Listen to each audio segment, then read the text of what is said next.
Yo, what's up everyone? I'm behind the scenes on a Green Day music video shoot. I am stoked out of my mind. This is a dream come true. I'm out here having a blast because the boys are apparently big fans of the reviews and countdowns, and they've invited me out to be on the set for their upcoming music video for I Was a Teenager, my personal favorite song on the new album. I love it so much, guys. Billy, Mike, and Trey, so humbled that you would have me out. And not to flex on y'all too hard, but I mean, they're crediting me as an executive producer. I don't even know what that means, but it's exciting and I'm looking forward to it. My big role, the opportunity of a lifetime is just around the corner. About to shoot that right now while the guys are out to lunch.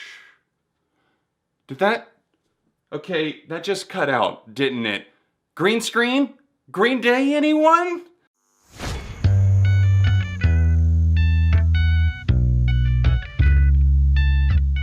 Hey neighbor, welcome back to ARTV. I'm John and Green Day are my favorite band. In fact, they have been since I really discovered music back in 2005, my own music that is. Back in 2016, I made a video about 7 of the most underrated Green Day songs of all time, and you guys were hella mega supportive of that, so thank you. Last year when I announced that I'd be spinning off the super underrated songs bit into its own series separate from 7 on Sunday, by far the most request that I got for a sequel episode was for Green Day, the famous punk rockers from California. Of course, that always makes me very happy when I see my viewers going crazy to get more content from a band that I love to death, so hell yeah, let's do part 2. Green Day has tons of underrated gems hidden in their discography, so keep in mind, I can't cover everything since there's only 7 picks, and of course I'm biased towards my favorites from the band, as is anyone who would make a list like this, or maybe I already covered it in part 1. Hit the card on screen if you never saw that. What underrated songs from Billy, Mike, and Trey made the cut? Well, for one, we're going so far back in time that there's a song that was pre-Trey Cool era Green Day, so buckle in, hit that like button to help support the channel, and let's do this thing.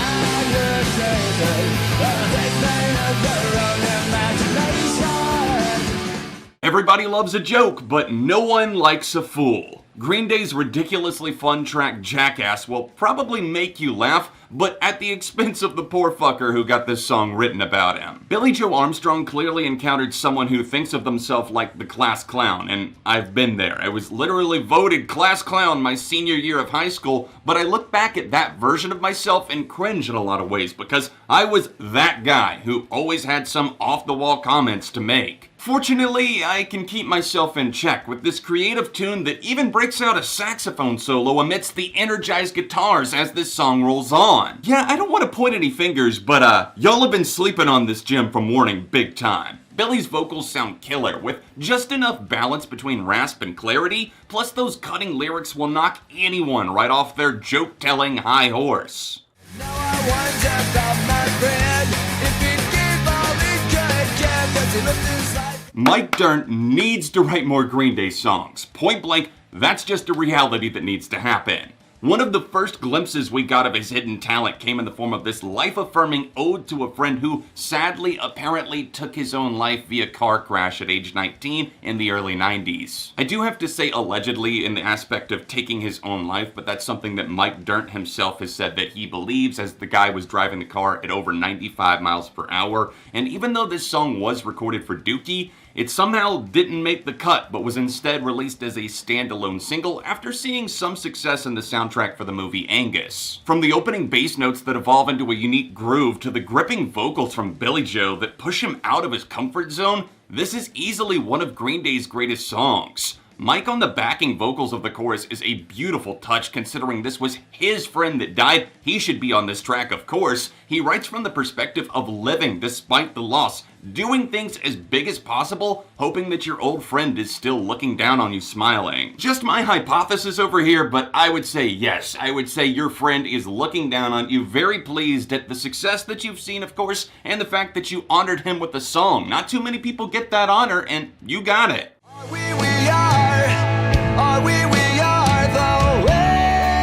John, American Idiot is one of the most well-known albums of the 21st century. How can you possibly say that anything on it is underrated?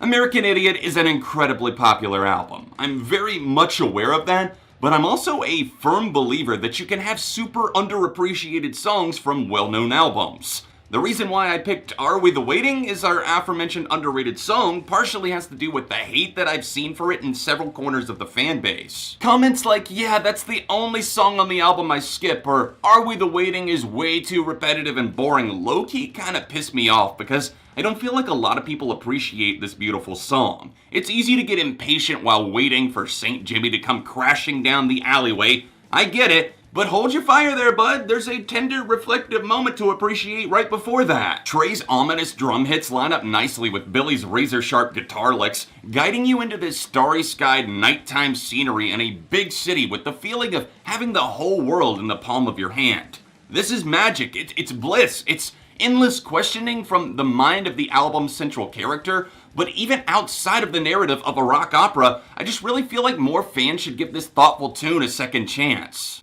Can we find a way so that you can stay? I think I'm gonna pop. Partially prepubescent Billy Joe Armstrong puts his heart on the line for The Judge's Daughter, one of the most kick-ass tracks on their debut album 39 Smooth. That guitar solo pops out of nowhere and roars to the rock and roll stratosphere, but the familiar lyrics about not understanding girls and going insane keep us grounded as we trace back our own roots to realize, hey, I've kind of been there too, and yeah, honestly, it also made me angsty as fuck. It's always nice to look back on the band's origins, and if you're a younger fan and you haven't really experienced some of those earlier works, at least not in full, consider this a great starting point. This is the closing track on 39 Smooth, and it's also one of the best from their early years.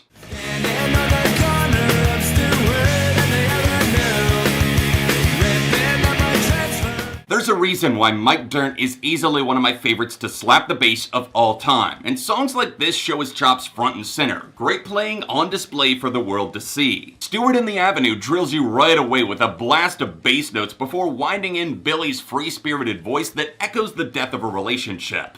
Tear up the photos, mate, you just got dumped, what are you gonna do? Well, for one, he went home and wrote one of the best songs on Insomniac, but even better, you got that off your chest while making a danceable punk jam in the process.